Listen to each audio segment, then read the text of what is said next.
السلام علیکم۔ میں پچھلے 8 ماہ سے لگاتار لوگوں کو کہہ رہا تھا کہ بھائی یہ اسرائیل کی، ایران کی اور فلسطین کی آپس میں گٹھ جوڑ ہے، اور یہ اپنی ایک انہوں نے بزنس اور ڈالر کمانے کا ذریعہ بنایا ہوا ہے۔ یہ جہاد نہیں ہے، یہ فساد فی الارض ہے۔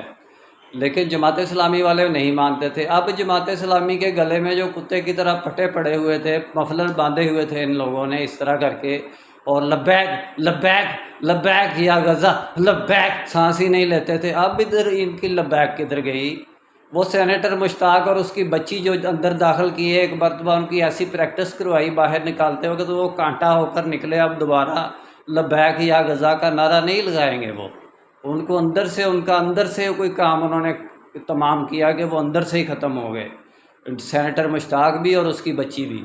اب لگائیں یہ لبیک یا غزہ کا نعرہ۔ بڑے مجاہد بنے پھرتے تھے، بڑے یہ وہ کر رہے تھے۔ اب میں دیکھتا ہوں ان کو، میں تو 2 مہینے سے ان کو چیلنج کر رہا ہوں کہ لگائیں، یہ 1 مہینہ ہو گیا بلکہ میں کہہ رہا ہوں کہ لگائیں، اب لگائیں، اب جلوس نکالیں، لبیک یا غزہ کا نعرہ لگائیں۔ دیکھتا ہوں میں ان کو کیسے غداری کرتے ہیں اسلام کے ساتھ۔ ان کو ہم کرنے دیتے ہیں، ہم پاکستانی ہیں، یہ پاکستان ہے، یہ کوئی اسرائیل نہیں ہے، نہ یہ کوئی غزہ ہے، نہ یہ کشمیر ہے۔ انشاءاللہ ڈیٹیل میں بات پھر ہوگی۔ میرا کام اسلامک ورلڈ کی امن اور یونائٹی کا ہے۔ غداروں کے لیے میرے پاس کوئی جگہ نہیں ہے۔ نسبت، وحدت، خدمت، خیر کے ساتھ۔ اللہ حافظ۔